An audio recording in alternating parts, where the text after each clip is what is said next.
খোলটা ঠিক একদম এই রকম ভাজবেন।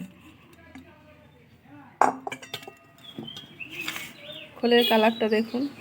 রসুনগুলো থেতো করে নিয়েছি। এবার এই কড়াতে আমি দিয়ে দেবো নারকেল তেল বা ঘি। আমি বানাচ্ছি রসুন খোল ও ছাতু মশলা, ছাতু বা ছাতুর পোলাও।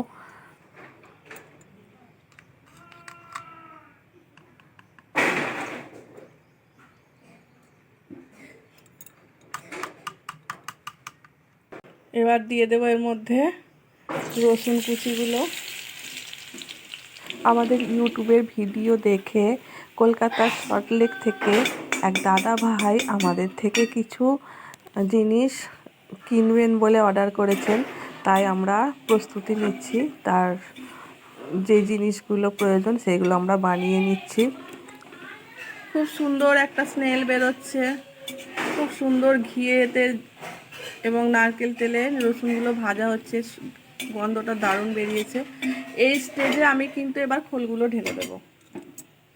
যদিও খোলটা আগে থেকেই আমি 60% ভেজে রেখেছিলাম, আর কিছুক্ষণ এতে নাড়াচাড়া করলেই খোলটা একদম তৈরি হয়ে যাবে।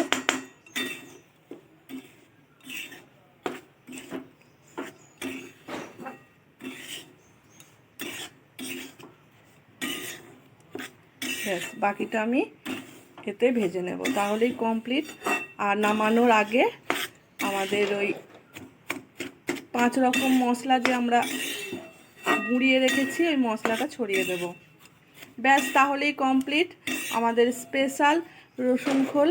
আপনার রসুন খোল কমপ্লিট। এবার আমি এর মধ্যে আমাদের মশলা গুঁড়োটা মিশিয়ে দিলাম। খুব সুন্দর একটা সুগন্ধ বেরিয়েছে, খুবই একটা কার্যকরী মশলা আমাদের এই রসুন খোল। রসুন খোলটা ঠান্ডা হতে দিই, তারপর আমরা ওটাকে মেপে পলিথিনে ভরবো। আর এদিকে আপনাদের দাদা ভাই ছাতুটা তৈরি করছে। দেখুন, তৈরি হয়েই গেছে, খালি 2 হাতের সাহায্যে একটু পালিশ করতে হবে। মোটা ছাতু তৈরি হচ্ছে।